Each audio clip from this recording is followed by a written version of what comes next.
Chat with Glendora, a show for living right. A chat with Glendora makes your day so bright. Words of inspiration, jokes to make you smile. Come relax and chat with Glendora for a while.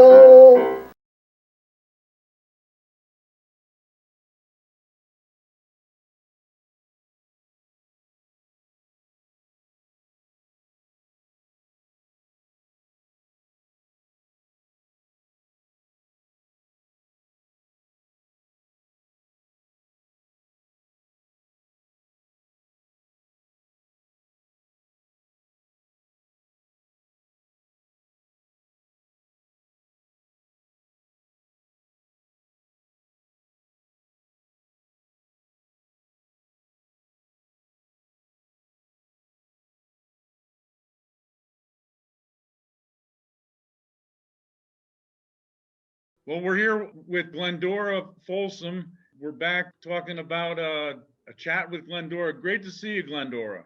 How are you today? Everything's great here. The Earth coming around the sun. He's not going to stop for you. You got to jump on the trolley right away if you're going to make it for the year 22, I don't know, 2020, 2021. We got, hopefully, we're on the upswing. It's got to be better. The famous author was asked, "What do you consider your greatest work of fiction?" And he said, "My income tax form." And on income tax day, folks, millions and millions of income tax forms will have been filed, and that doesn't count the amount that would have been chiseled. Oh, that's great. Keep them going there if you can, Glendora. Yeah, you got. Let me hit me off with some more jokes there. I need all the laughs I can get these days. A man said that the neighborhood he grew up in was so rough and tough that the good humored man came around in an armored truck. The minister said to the little boy, "What is the difference between like and love?" And the little boy says, "Well, I like my mom and dad, but I love my bubble gum." Carol, what do you call a smart duck? I don't know. A wisecracker. Yeah, it was like when you had Donald Duck on the show with the kids, the SS Glendora. I have to point out to you about these lovely home crocheted gloves. A friend of mine, Marion Albert, did them, and she and her cat. You can't crochet without a cat to roll the ball of yarn around. And she made, folks, 12 pairs of these, one for every color costume. Now, these are supposed to be yellow, and we can't find them at the moment. But she made 17 pairs of home crocheted gloves. Helping others, you'll enjoy it. Satisfaction guaranteed. St. Peter was challenged by the devil for a baseball game. And St. Peter says, "Well, I don't see how you're going to win. All the good players are up here." And the devil says, "Yeah, but all the referees are down here." Oh, yeah, that's good. That's a good one. I know there's a lot of football fans that like that one. Okay, Drew. Yeah, so Glendora, how's everything going? Since we last spoke, it's been a few months now. The shows, I see the show's still going great. Drew, here's what's happening there. We just celebrated 50 years, 50, of public access television, dear. We started in 1971, and that was the year 1970s when it started in Manhattan, and we started the year afterwards. And we are on show. I'm going to give you a show number. Are you ready? Number 13,481. That's the number of this show. Wow. Got it, Drew? Unbelievable. Yep, that's what your show is. And it will be on when you send me your dub, dear, and my people get it. They will put it on 75 TV stations from Boston to San Diego. That's amazing. What are some of the other places between the bigger cities other than Boston and between Boston and San Diego where the show goes to? The biggest in the world, of course, is Queens Public Access Television, Brooklyn Public Access Television, which is called, by the way, free speech. They don't call it public access. Right.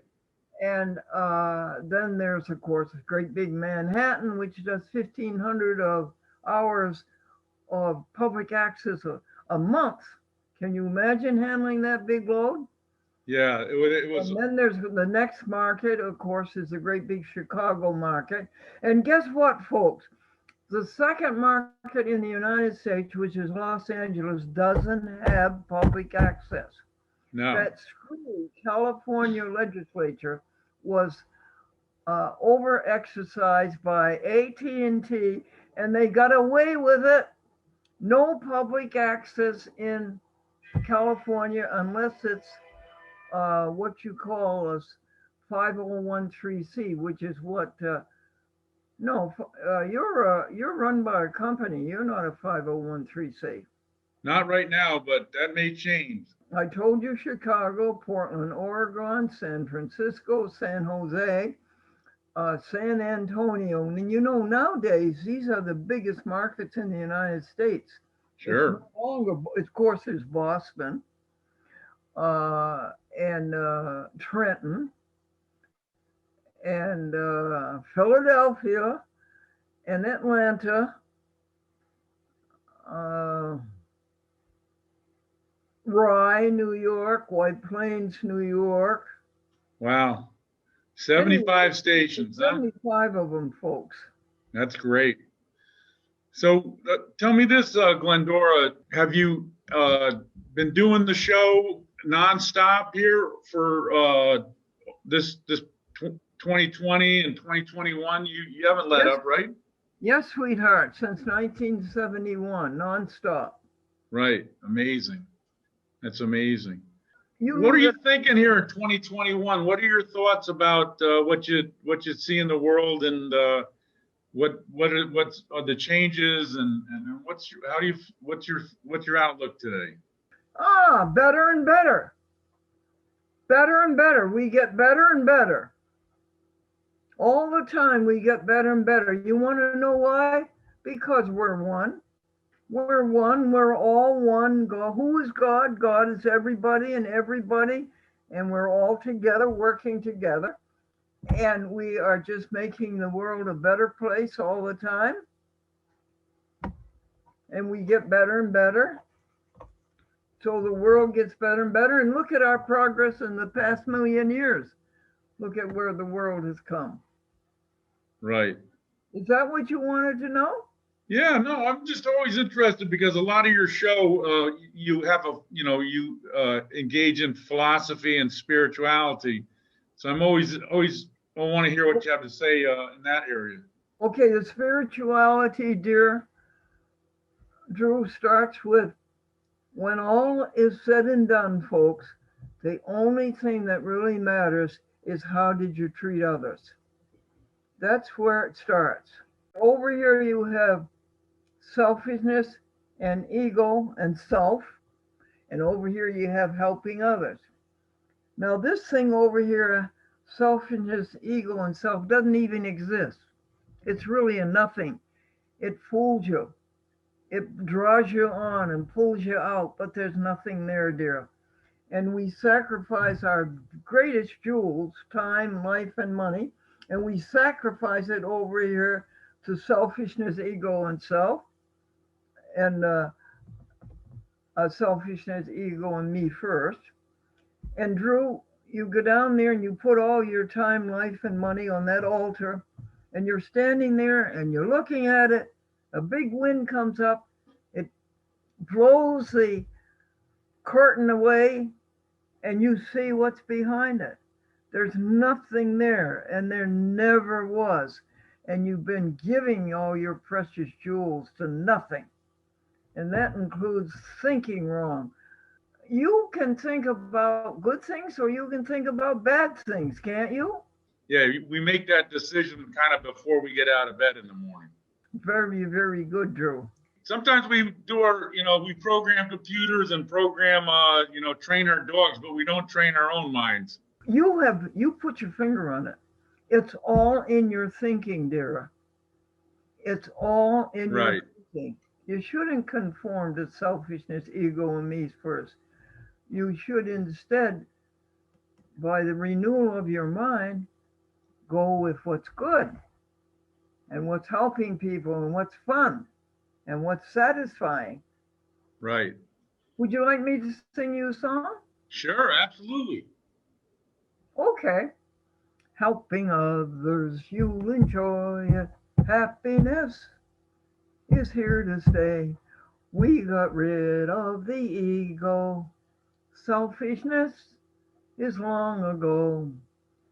We want you to have it. Peace that passes understanding. Helping others, you'll enjoy it.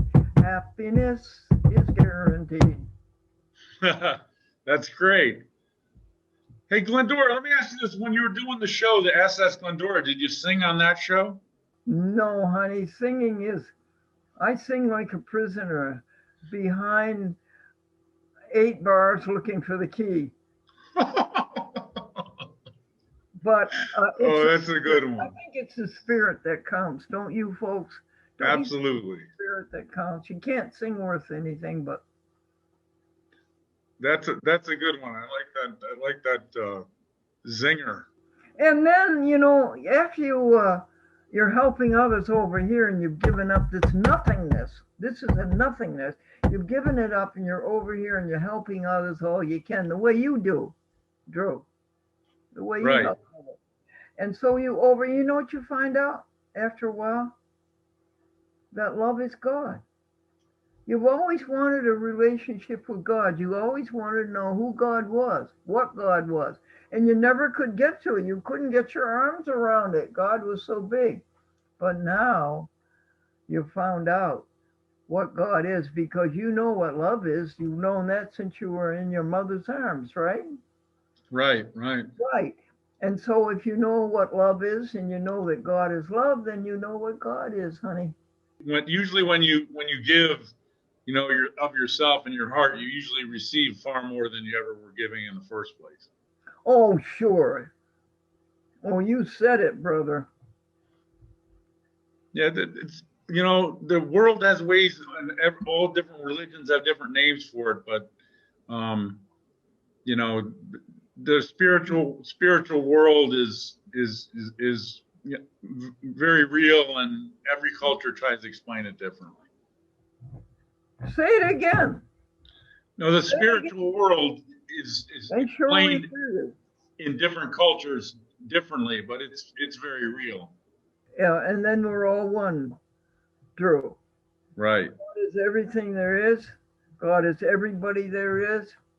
You and I are one. You and I and our dear people who are watching with us and talking and thinking with us, we're all one. Right. And as I say again, we're working shoulder to shoulder together, and we have just one job to do. That's to make the universe grow, make the universe glow, and make the universe go.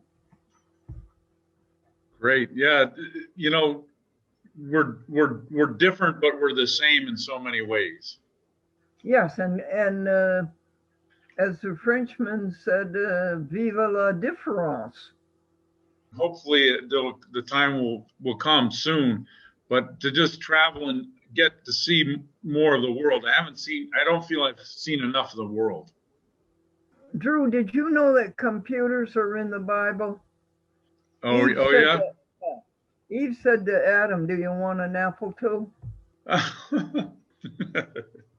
Drew, did you hear about the family that was so rich they bought a boy for the dog? You can die old at 30, Drew, or you can die young at 80. Yeah, I made it through my 30s. There were some touch and go moments though.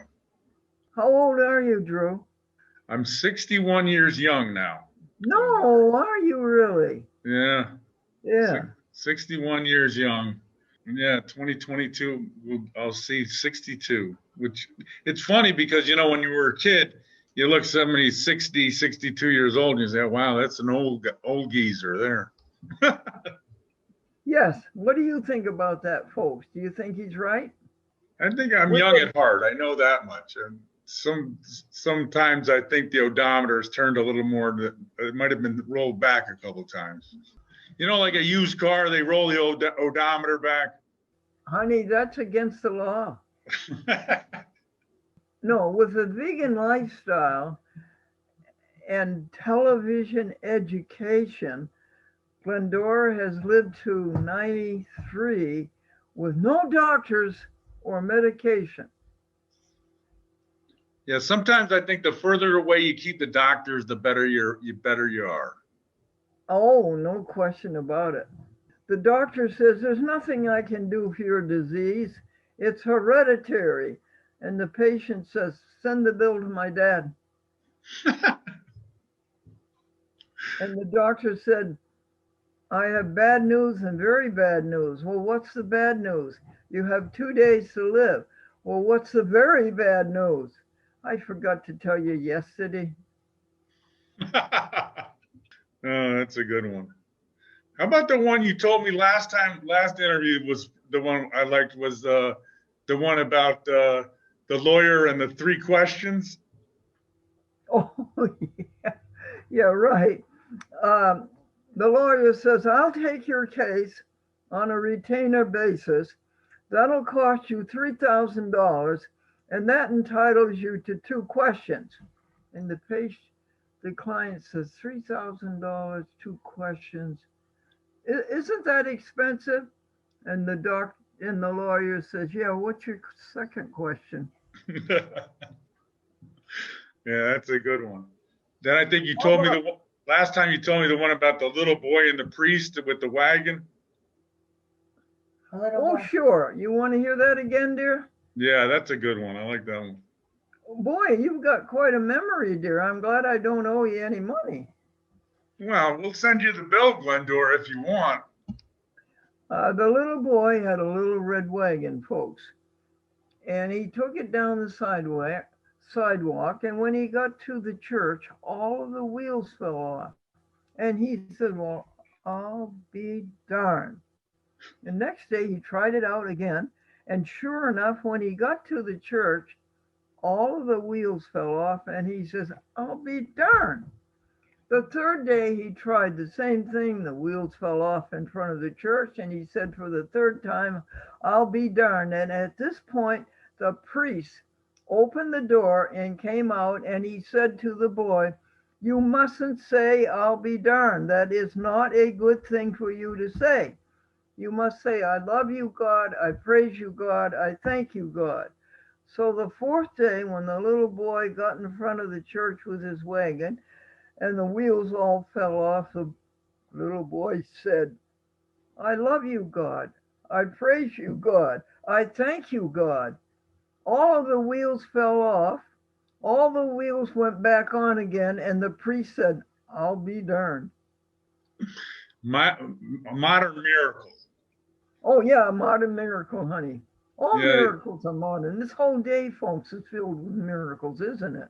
Absolutely. It's a miracle. Drew, tell them how you did this video. Tell them from the beginning how you hooked up yourself in New London, and then you put us up here in Albany, New York. How did you do that?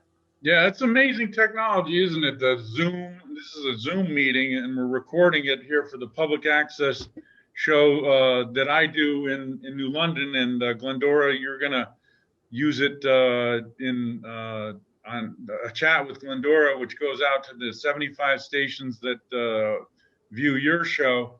And it's a Zoom meeting, really, is what it is. And it's kind of something out of like the Flintstones and the Jetsons from the cartoons and the sci-fi movies, but it's reality now where we can do this video conferencing and teleconferencing, and it's great. It's an amazing technology. I love Zoom video. I'm fascinated by that. I'm just fascinated by that. Yes, you call it Zoom. Do you remember 10 years ago that it used to be called Snipe or Skype or something? Skype. Yeah, Skype. And what happened to that? Why is everything Zoom now? Well, Skype still exists. It's a Microsoft. That's a Microsoft product. It's evolved. There's Zoom. There's Google Meets, and there's a bunch of different variations. But the Zoom is kind of the gold standard. Oh, it is. It's a good thing to own stock in it. Yes. It was pretty good in 2020. The stock actually has been a dog here in 2021, but yeah, 2020 people learned about it and it was a hot stock, and then 2021 it hasn't done as well as it did in 2020, but probably in the long run will probably be a pretty good one. Okay, a man came home and work and he said, honey, I'm going to lose my job. The company has found something that will do the work of 3 men. And she said, 1 woman. And the man came home from work and he said, his wife said, how was it, dear? The man said, dreadful. They gave us aptitude tests and I flunked. And his wife said, dreadful. And he said, yeah, it's a good thing I own the company. Hey, Glendora, thanks so much for bearing with us today. We'll put it out as a chat with Glendora all across the Glendora broadcast system. Okay. Grace and peace unto you. And may the Lord bless you and keep you. Amen. Likewise. Thanks so much, Glendora. Thanks so much. And best of holidays and happy 2022 and many more. Take care. Thanks so much, Glendora. I'll be in touch. Grace and peace.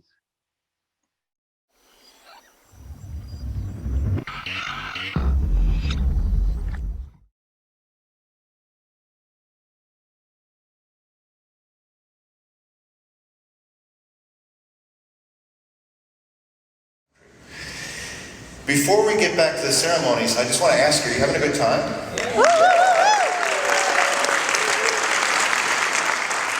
I don't quite believe you.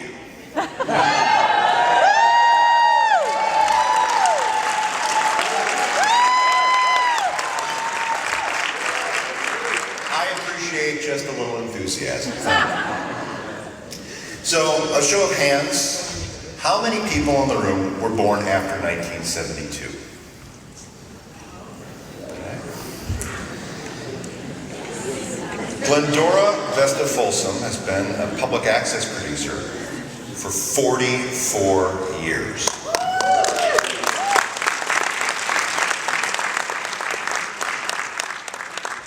She was born on May 1st, 1928. She started her programming with a children's broadcast in 1953, the program SS Glendora. In 1972, she set her sights on the previously unknown thing called public access television in Manhattan. She created her Chat with Glendora programs on 1/4-inch Sony Portapack tape. If you were born after 1972, ask someone else in the room what we're talking about. Okay. Technology, it changes. She's produced and self-distributed her program for 44 years since that time. Chat with Glendora is now seen on 63 public access stations from Boston to San Diego. She's cablecast more than 11,300 programs.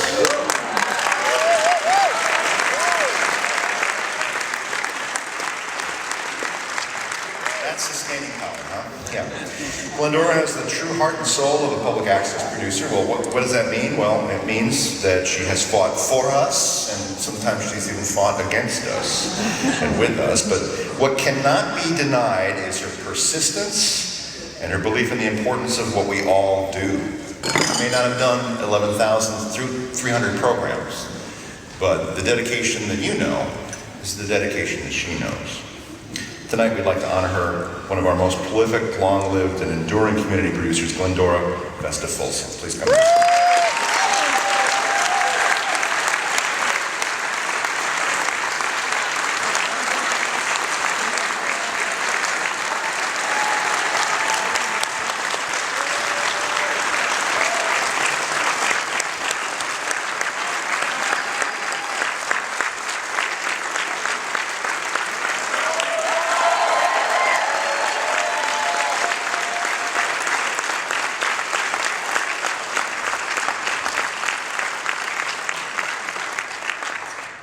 Hi folks, how are you?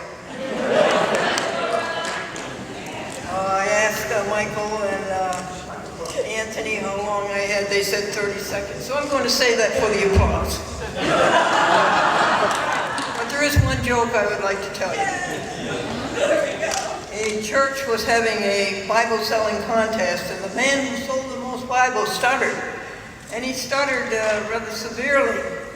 And so the other parishioners asked him, well, what did you say to the people to sell the most Bibles?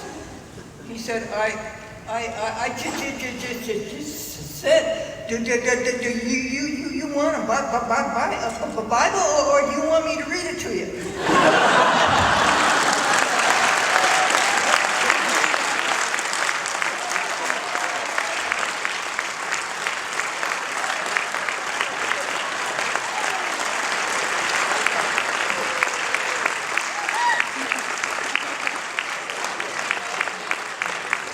Let's hear it for the dedication of producers everywhere. I want to know from yesterday, remember we set out to do a video to go straight to the YouTube? Yep, And yesterday it only took how long? 3.5 hours. Right, and the day before, Was 6 hours. see, I think. Today we're gonna do it in less than an 6 hour. or 7, that's right. And so today we're doing another one. Yeah, we're gonna try and get it uploaded in less than an hour today. You think so? I hope so. Now tell us what this hardware looks like. It's Hotspot. it's just a little. It looks like a cell phone. It's just a little black box. You plug it in the Oh, it same looks way you like do a a cell cell phone? phone. Yep. And you plug it into electricity there. Yep, just like you do a cell phone with the USB cord. Does it operate on battery? It is, but you charge the battery like you would a cell phone. I see. Uh-huh. So Is it won't take long to charge. Well, you were so smart. Next time you go to the library, overhear something again. Yeah, right? And you can, our dear director of the library, who lives right there, you can see her house. Can Oh, you see really? a blue house? Yeah, there? right there. That's where she lives. Oh, wow. She's coming home from work at 3 o'clock today, and she's going to deliver it to us. Perfect. And then we're going to try that out. Yay, I can't wait. Awesome. All is said and done. The only thing that mattered is how did we treat others.